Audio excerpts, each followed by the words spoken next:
JR, did you ever wish you had a sibling? Maybe when I was younger for a little while, but after seeing you and your sister, I was like, no way. Wow. I got that. I got that. Dysh. That's real nice. That's my sister. Dysh.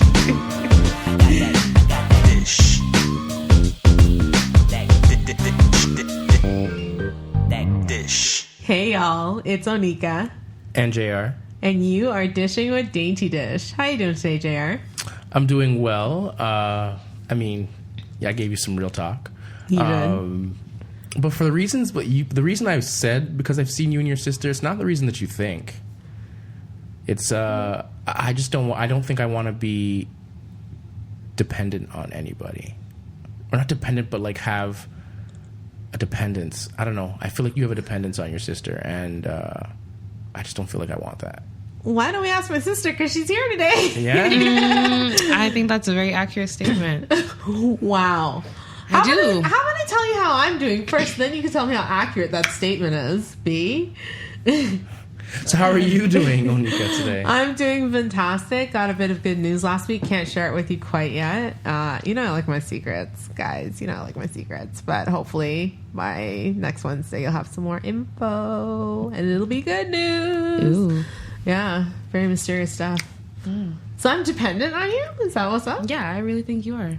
And I'm 10 years younger, so that says a lot, doesn't it? What does that say? That says that you have a lot of growing up to do, maybe. For the one sister that's 10 years younger that has two little kids. Well, I have dependence. I don't. You mean an independence? No, I have dependence. You have dependence? Yeah, I do. I have two dependents, but you're my third sometimes. Oh, really? It's Proper use of the word. Proper use of the word, Just gonna yeah. say. Yeah. Well, we did talk about this in the codependency episode. Yeah, we did. Yeah, and you're codependent. I am codependent. I love my sister. Yeah. I'm a little obsessed with her, to be quite honest. I was about to say maybe a little bit too much. A little too much? A scooch? Little too much. A scooch? Well, we didn't want you on the show to talk about that today, how much I love you. Oh. Go ahead, have a sip. Don't spill. No. I won't. I promise. We wanted to have you on the show to talk about your experience with postpartum. Okay.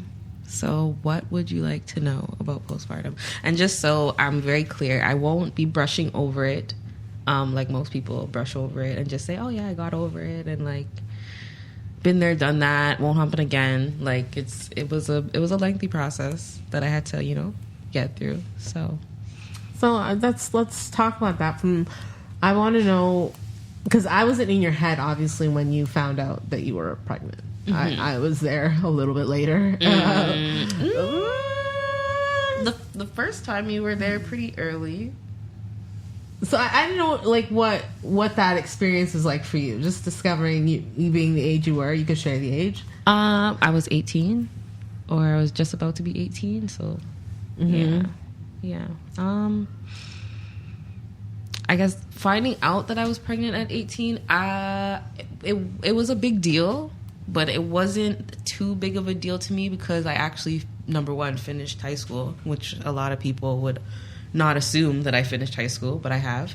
And I thought that was a big accomplishment, even though to have a kid at such a young age, like to be able to say, like, I've gotten through high school, I'm able to go on to post-secondary and do bigger and better things. Like I don't have to go back or,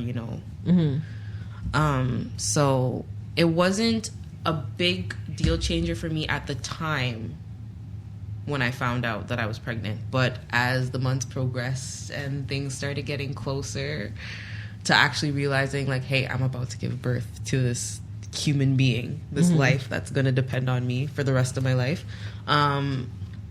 That's when I guess you could say shit hit the fan for me.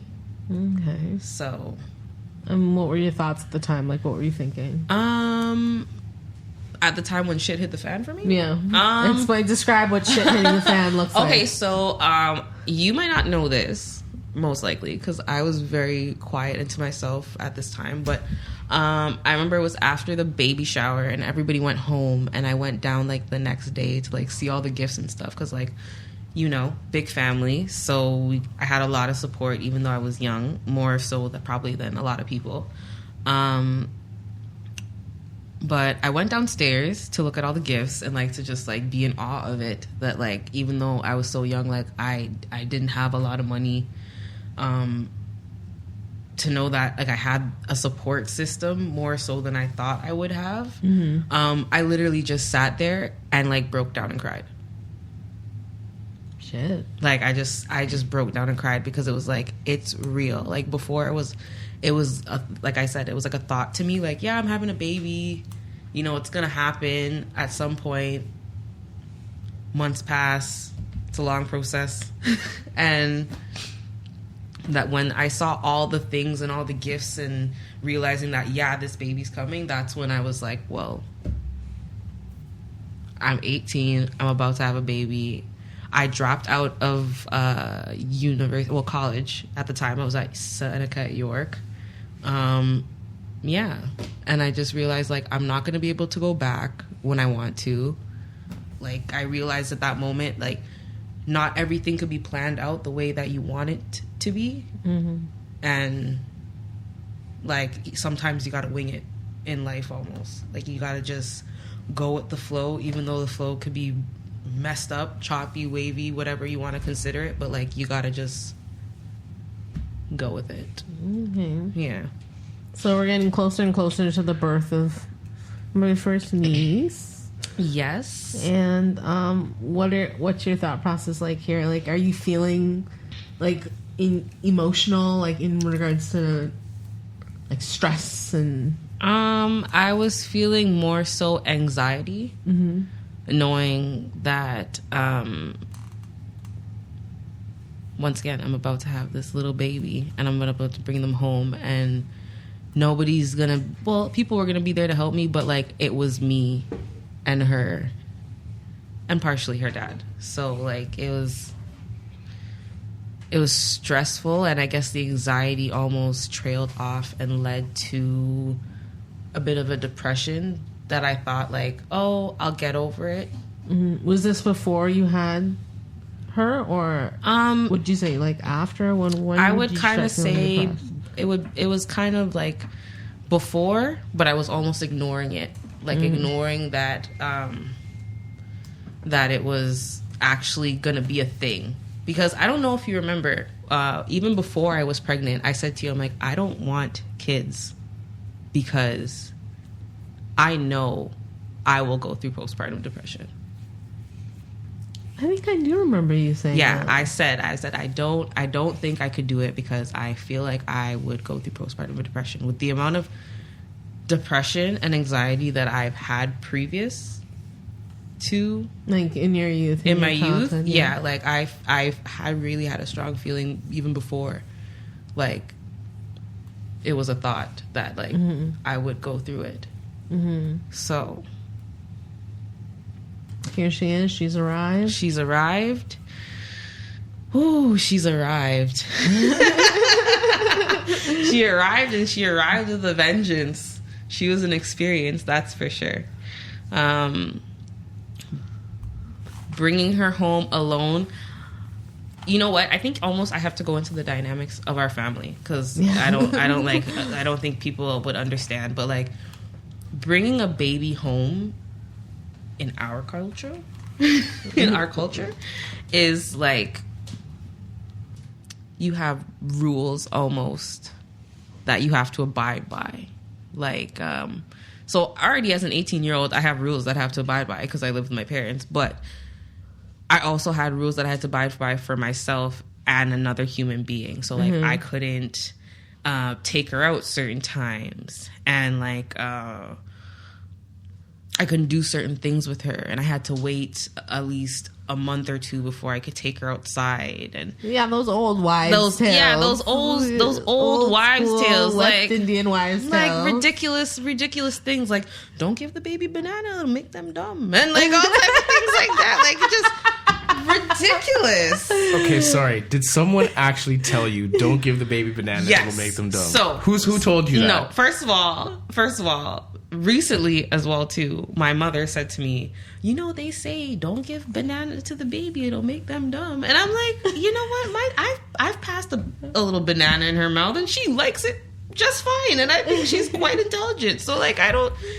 And even they say like braiding a baby's hair before they get teeth makes them have crooked teeth. Like just weird old wives' tales that like make no sense and have nothing to do with the human anatomy. I've never heard any of these in my life. Never had a baby in our family. Well, I'm here to tell you, like these are real things. Like walk in the house backwards. No. After 12 o'clock.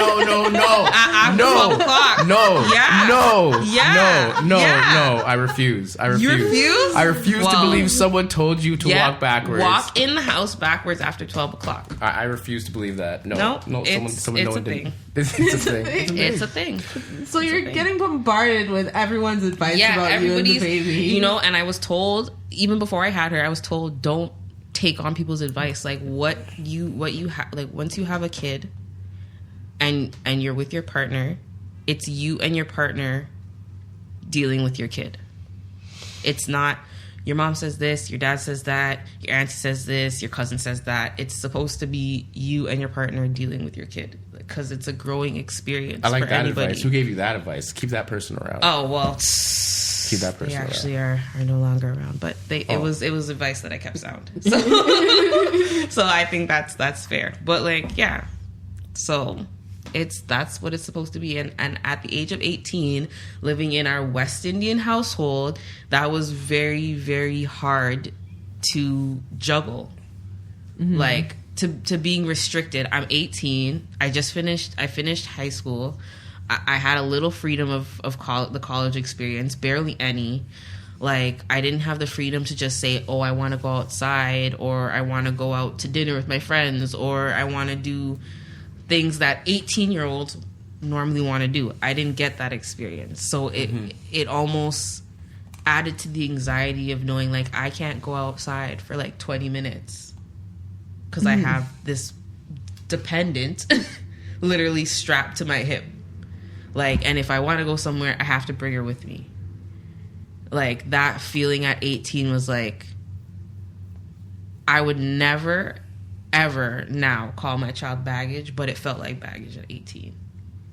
It felt like what the hell am I doing? Yeah, like it felt like what it was. Yeah, it felt like what it was and what I was denying it to be for so long. So when reality hit, which was way too late, like 6-7 months in, it was hard to adjust to that fact. And even just knowing that I brought the first baby into the well, no, not the first baby into the family, like in the dainty household. Well, in the dainty household, but like I'm not too sure if it's for the family, the most recent baby at that time. Yeah, at that time for sure. So that baby got all my attention, and I was the baby.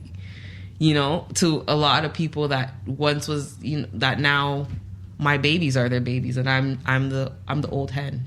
Like, I'm the old hen that birthed them, and I just sit down, and when they want them, they take them. They take them. So it was just a switch to know that I went from being little Bianca, you know, that like everybody, you know, made sure I was good. To who cares if Bianca's good? Are the kids good? That's what matters. Are the kids good? And at 18, I didn't understand that was how it was supposed to be. Like, that's how it was supposed to be. Like, I'm supposed to be thrown to the wayside. Look at you talking for the growth children right now. Like, it's real though. Like, I really appreciate this because I would say, where is she going with this one? No, it's real though. Like, I'm being honest. Yeah. Like, that's what it, like, at that time at 18, I didn't realize that that's what it was supposed to be. So I went through the depression, and that's when the postpartum started kicking in, because it was like, I can't do what I want to do. I have, as I said before, this dependent that depends on me all the time. I can't leave her, especially not, well, I could leave her, but like not for long. No. You know, like nothing ridiculous. And I actually remember the day when the postpartum like really kicked in. Like I went, I think it was like across the street. Like I left her with mom and I went across the street for some food. Like something simple, just simple as to going and ordering food, coming back, eating some food in peace and quiet. She was sleeping, like, you know, and came back in the house, and it started this whole situation that like, oh, you always just want to leave and you don't want to be here. And it was almost like, yeah, I do want to leave sometimes. Like I do want freedom sometimes. Like, and it clicked to me that like, yeah, what you're saying is I do want to leave, and sometimes I do, but I can't. And it made me realize that like I can't run from this. Like I can't run from being a mother. So I'm curious because,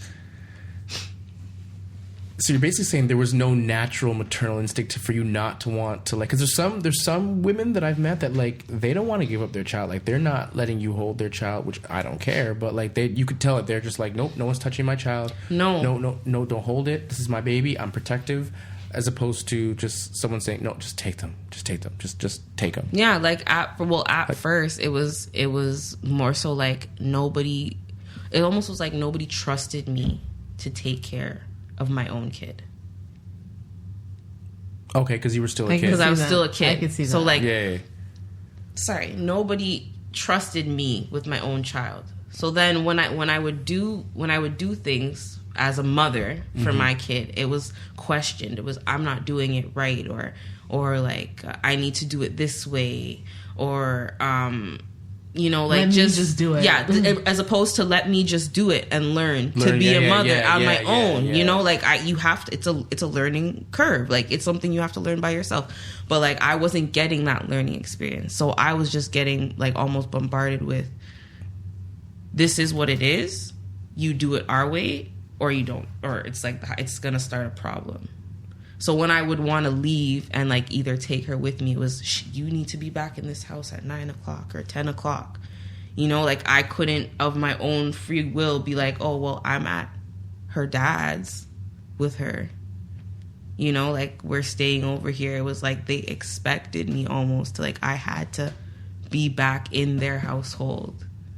Like, because I was a child myself, so I couldn't take care of my child on my own accord. So when I would, as I was saying, like that time when I left to go just get something as simple as food, like to just be by myself, to hold my own, you know, meditation, like hold my own space away from my kid, it was like an issue. And then it's like, that's when it really, like, it hit me like, well, I can't run from this. Like, I can't run from being a mother. Like, even if I wanted to breathe, which is like something anybody would want to do, like once in a while, just be able to breathe your own space and like just relax. Like, obviously I got that later on because like she goes to school and stuff. So like now, but at that time it was like 24 hours a day. It was the job that you signed up for. It was a job that I signed up for that I denied myself of. Like, I refused to believe, like, this is what it was going to be. This is what it was. You thought you had an accessory. No, I didn't think I had an accessory. I guess I thought it would be different than what it was. Like, I don't know how to explain that almost. Like, I thought it would be, this is my baby. Mm-hmm. Like, this is my responsibility. Like, let me do what I want to do type of thing. As opposed to what it was. As opposed to, like, taking the whole, it takes a village to raise a child like, approach. Yeah. Okay, so what was... So now you... Because I don't specifically know what postpartum... depression. So, I mean, by definition, I'm assuming it is depression that comes after... the birth of a child, like by definition, am I right? Yeah. Okay. Yeah. Okay. Cool. So, I guess describe what it was like when the baby cried in the middle of the night. Describe that feeling, that emotion that you went through in that moment. Because I mean, That's what I wanted. Because for me, I'm thinking as a guy, I'm like, no, it's your kid. You're supposed to, like, no matter what, even if you're tired, you're angry, it's your kid. You're gonna love it. No, what was your reaction like? So in the beginning, my reaction obviously was like, okay, baby's up. I gotta like wake up with the baby. She was actually really on a good like sleep schedule in the beginning, but like there'd be times that like I didn't know what she was crying about. Once again, learning curve. Like you need to know, like you learn what your baby cries about and stuff. Like it takes time. But like I would almost get frustrated just because like I didn't know like what she wanted, and she couldn't tell me what she wanted, and it almost made me feel like I wasn't good enough. That's when it would kick in that what everybody else was saying and making me feel, even though I knew different. It was moments like that would make me feel like maybe they're right. Like maybe I can't take care. It was like confirmation. Yeah, like it was, and especially with anxiety, like that's the little voice in the back of your head all the time. Like you see, you hear one thing and it's like, oh no, like that's not what it is. Like like the devil on your shoulder. Yeah. Like, so, how long did it last? Like when, like, is this something that you still deal with now, or like how long did it last after the birth of your first child? After the birth of my first child, it lasted about 3 months. Okay, but I had to put on a brave face after 7 days. Mm-hmm. We didn't give you much time. No, I didn't have much time. I remember 7 that. days. I remember that. 7 days. Honestly, after I had a breakdown and I went into full blown like postpartum depression, like I didn't even want to touch her, type of thing. Like 7 days, they left me alone, and like once again, it takes a village. It truly does, because like all my family, my aunties, Onika, like they all rallied around and took care of her while I couldn't do it, because like I just didn't want to hold her, didn't want to touch her, didn't want to hear her. Like it was bad. It was pretty bad. And what were your thoughts at the time? Like, were you afraid you were going to hurt the baby, or? No, like I guess a part of me felt like I might hurt her, because I might get like almost like so angry that I couldn't solve the problem. So like I'd feel like, oh, like, I'm just not gonna, like, I can't deal with her. Almost like I can't do it. Like that's literally what my thought process was. Like I can't do this. Like I'm done. Like I can't do this. And you could say that with anything else, like my cat. Like like cat, dog, like animal, pet, like you could drop it off somewhere. But even not even like a living thing, like anything. Like you could say I'm done and walk away from it and completely be done. But with a kid, like you can't. So how did you cope? What were the things that you did to cope? Were there things that were positive? Were they negative? Like, were they things that, were you hiding? Did you end up hiding things from people? Like, how did you cope during this period? At first, when I went and had to deal with it, like actually go to a doctor for it, they referred me to like a therapist or like a intake center almost, to like basically talk to someone. And the first intake center I went to, like they basically like they sat me down, they walked through like my teen years, like kind of almost what got me to this point, like why am I feeling this way. And like their conclusion at the end of it all was almost like, well, I don't think you can handle this, so you need to give your baby up. Like that was their conclusion at the end of that whole meeting. Like, you clearly can't deal. And I was like, no, I can't. Like, that's not an option. Like, I'm not about to just like give my kid up. And they were like, oh, why? Like, why is it not an option? It's your choice. Like, it's your baby. It's your choice. I'm like, I have a family. It's not like I'm just by myself. Like, I have people who love and care for my children just as much as I do. And like, I can't do it. And then, I never went back there because I was honestly scared that they honestly might take my child away from me. So I got referred to another person to talk to, a therapist. And her belief was basically that I needed a break. Okay. I needed a break. like I needed to go on a trip for 5 days or 7 days or like something ridiculous. And I thought this woman was nuts. I thought this woman was nuts. And honestly, the only reason I actually thought she was nuts was because she was of Caribbean descent. So to hear that from a black woman, that I need to go take a vacation. Maybe she was for right. 5 to 7 days. She might have been right, but not in our household. She wasn't right. That that wouldn't have happened at all. Yeah. Yes, but you know what? Maybe her solution. Because let's be real. Both those solutions. I love your daughter. You know this. Let's put that on. But both those solutions theoretically would have been solutions. They were solutions. They were answers. They were answers. They went up with the answers. They ran up with the answers that we wanted. Yeah. But they were definitely answers, and they were answers that were positive to some degree, right? Like you know, like there are probably adoption is huge.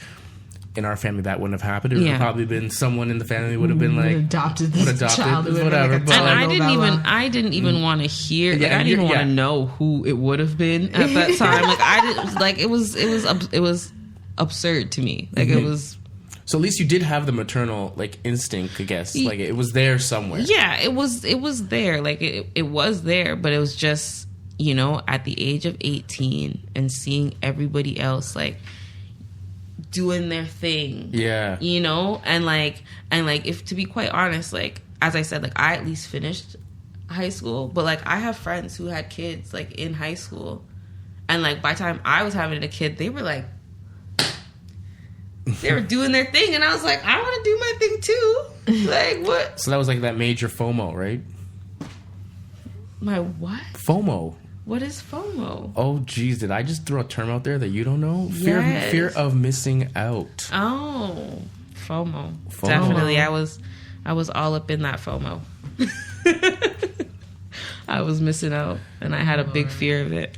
So, I guess eventually you got through it. Yeah. But then what was parenting like? Knowing that you have that history, I guess. Like, did you ever fear that you would dip back into it? Yeah, a lot. And how did you handle? And how did you handle that? At first, when I used to like be very fearful that I would slip back into it, like I used to just try to kind of take a step back and like realize that like I'm only human.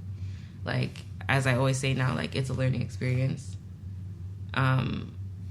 So like I would kind of not so heavily doubt myself that I wasn't doing what I thought was right. Like I would just like be more confident in myself to know that I'm okay. Like there's way worse things that I could be dealing with my children, and like I'm okay. And then on top of that, you know, I can't lie and say that I didn't have a little medicated help in the form of some Mary J, you know. So stop the madness right now. I mean, it's legal now. It's legal. It's legal now. Right. Hey, no one's judging. No one's judging. Judgment. Exactly. No judgment. So, you know, and like obviously I don't do it around my children. So like it's just those days that get really, really, really hard. Just gotta take a toke. Gotta take a toke of that marijuana smoke. Gotta take a toke of that marijuana smoke sometimes. Oh, God. Mary Jane is everyone's favorite mistress. So that's a good one. That's a good one. Everyone's favorite mistress. Everybody's favorite mistress. Because she's not a main chick. No, she's a side chick all the way. All the way. If Mary Jane's your main chick, you got problems. You got serious problems. Yeah, no, you can't. No, you can't be. She can't be your main chick. She can't be your main chick. So you smoke a little weed. And that helped? Or did it get out of hand at any time? Does it help? I personally don't think it got out of hand at any time, but if you ask other people, they might think it got out of hand. Okay. I won't say who those other people are, but possibly. But I don't think I think I have a really good control on it. Like, I don't go obsessive. Like, I'm not partying or anything like that. It's literally for... It's like a glass of wine the way someone would have that. Exactly. That's the way you're looking at it? Okay. Exactly. Okay. And, you know, like, me personally, I don't drink in my parents' house. So, to go somewhere else and get that drink, like, I might as well just go do my thing and come back, you know? Okay, fair enough. I mean, Like... no judgment here. Okay. Yeah. So how does... I was gonna be like... So how does marijuana affect your parenting? That's what I was gonna ask. Like, I was gonna ask that, but I'm like, I don't know. Do I really care? Do you? I don't know. You're good. You're good. Do you? Everybody thinks it affects my parenting. Yeah. Just from, you know, reading things. Just from reading things? Just from reading things. Yeah.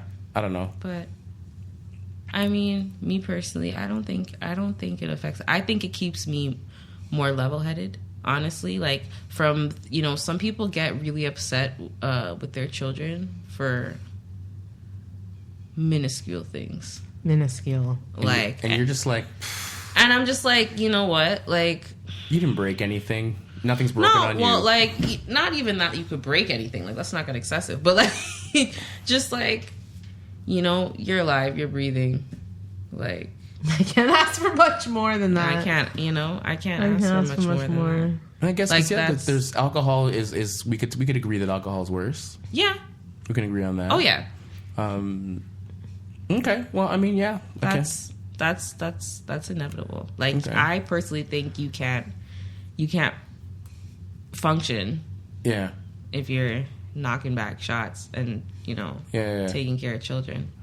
Agreed.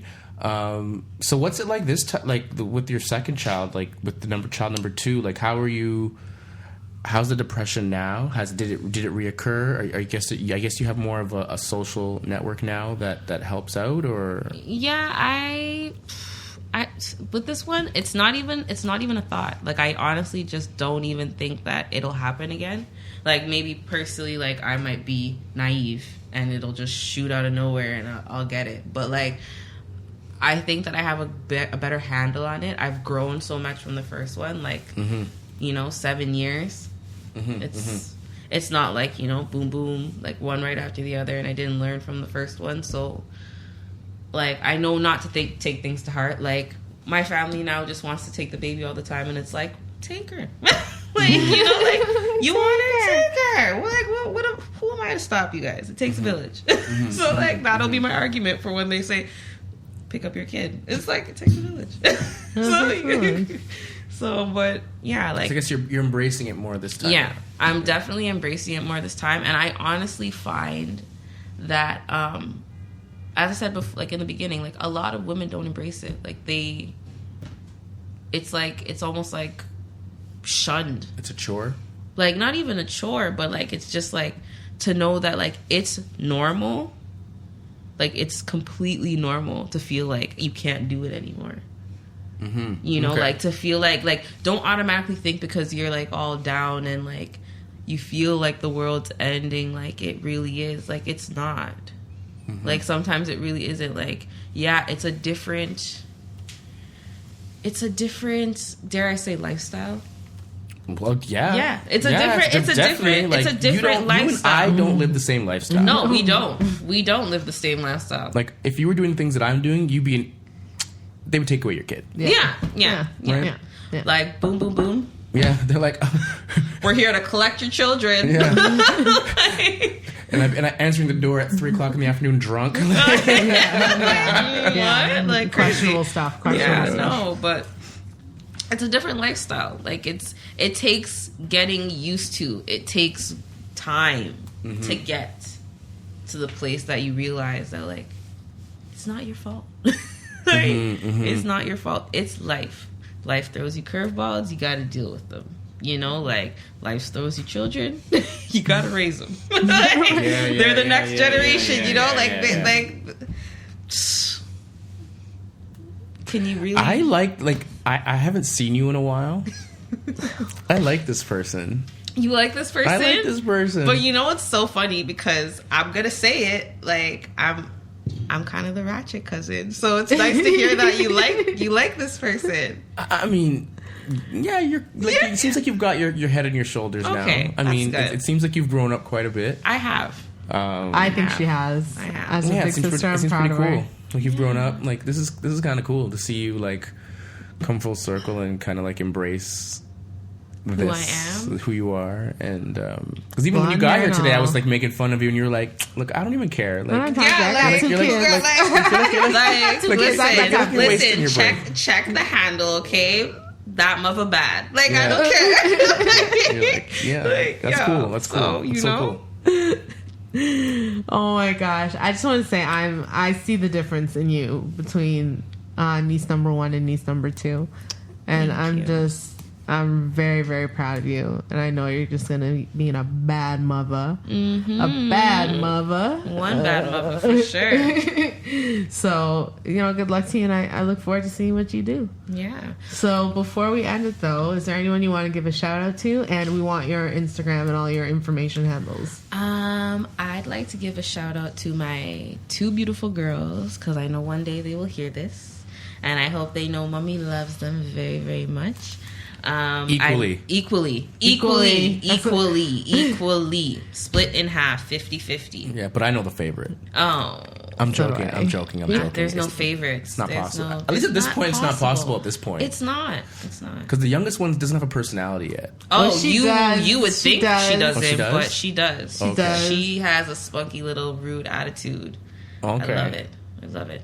But yes, shout outs. Yeah, I would just like to shout out my 2 little girls, my 2 beautiful girls. I'd like to shout you 2 out for having me here today. Thank you. Shout out my mom, I guess, because if she listens every week. She listens every week. Yeah, she's probably listening to this right now. And if she didn't make me, I wouldn't be here. So, because I'm no accident. That's a jab from earlier today, guys. Oh my gosh, I'm no accident. No, more on that later. Yes, but you guys can follow me and look for me. I am that mother bad XO on Instagram, and I will. You want to spell that? Oh, should I spell that? Okay, so THATMUVABADXO. And I do and will. Should I say will? Will. I will. Yeah, I will be starting my YouTube soon. So you guys will get to see the raw, uncut, edited, straight to the nitty gritty truth behind motherhood and how I see it. Yeah, you get to see how she makes these wigs. Yes, you will get to see how to make wigs on a budget. You'll get to see how to do everything on a budget, because I am... It's motherhood. It's motherhood, and I'm queen DIY. So all those good things you will see. So, you guys stay tuned. Same handle. And, yeah. All right. Well, Chair, if you guys want to reach us, or you want to say hi to B, Chair, tell them how they can reach us. Absolutely. You can reach us at DYSH, that's Dysh, DYSH, at daintydish.com, DAINTYDYSH.com. Yeah. You can reach us there. You can send Onika a message. She'll definitely respond. And thank you so much for listening. We truly appreciate it if you're listening to us on Apple Podcasts. Give us 5 out of 5. Thank you so much if you're listening to us on YouTube, SoundCloud, or any other platform where you get your favorite podcasts. Thank you so much. We truly appreciate it. Yeah, that's it for me. All right. Well, thank you, little sis, for coming on today. That was awesome. And with that said, you guys have yourselves a very, very, very happy hump day.